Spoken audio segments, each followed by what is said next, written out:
This story is about a people, and I'm rather fond of it because it concerns some ancestors of mine, and for that matter, yours too. I don't suppose we'll ever really know how long human beings have been running around on planet Earth. At the very least, a long, long time. It's generally agreed that human beings were on the European continent around 50,000 years ago. And although our knowledge of those early people is shrouded in the mists of time, in my mind they fall into two distinct types. One type entered into a relationship with a species of animal, the woolly mammoth for instance, and from this animal they derived all their worldly needs: food, clothing, shelter, and undoubtedly some fermented milk for Friday night's festivities. Well, eventually the animal evolved into their god, and they lived in this manner for tens of thousands of years until the last ice age ended, bringing devastation. Entire species of animals went extinct, including the woolly mammoth. The 1 out of 10 people who survived this apocalypse found himself without a source of food. His way of life was gone, and, most excruciating of all, his God was dead. He went mad, ran amok, lashed out at everything.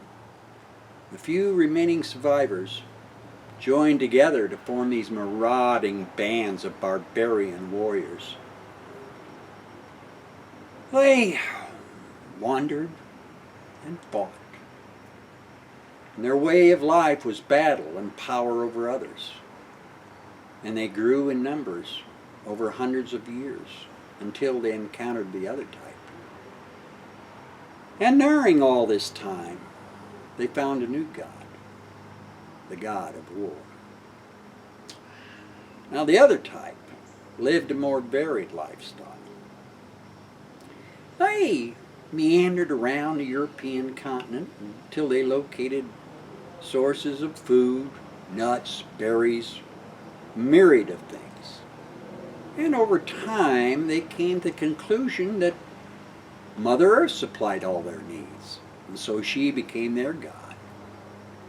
They had a pretty good life until the end of the last ice age.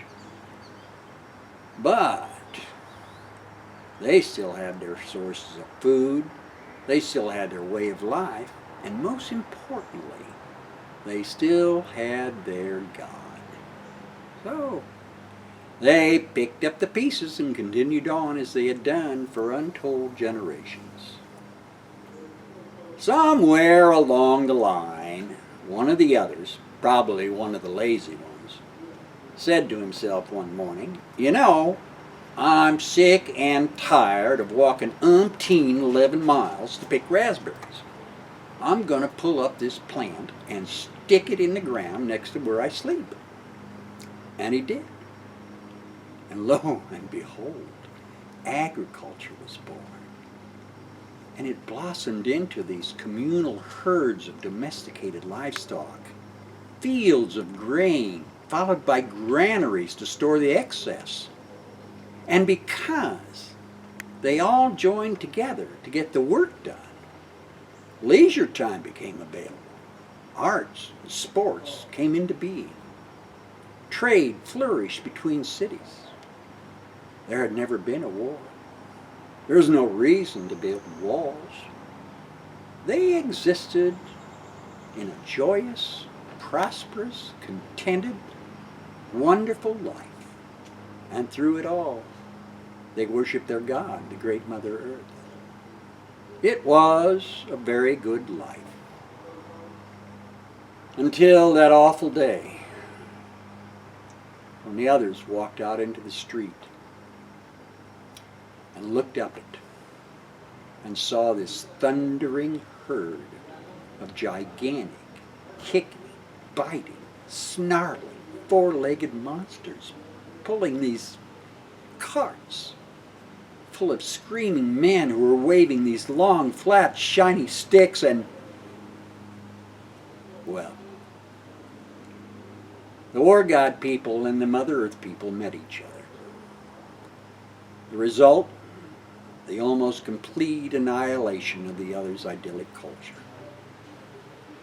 Almost, I say, because many of the women escaped death only to endure a life of slavery.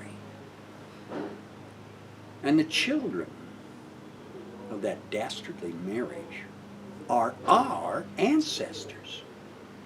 And their descendants went on to found Greece and Rome and, well, you pretty much know the rest. It has been a history largely dominated by war, conquest, subjugation, greed, suffering. And if anyone dares to speak out against this manner of life, they are told, well, this is the way it's always been. Man is evil and sinful. It's our human nature.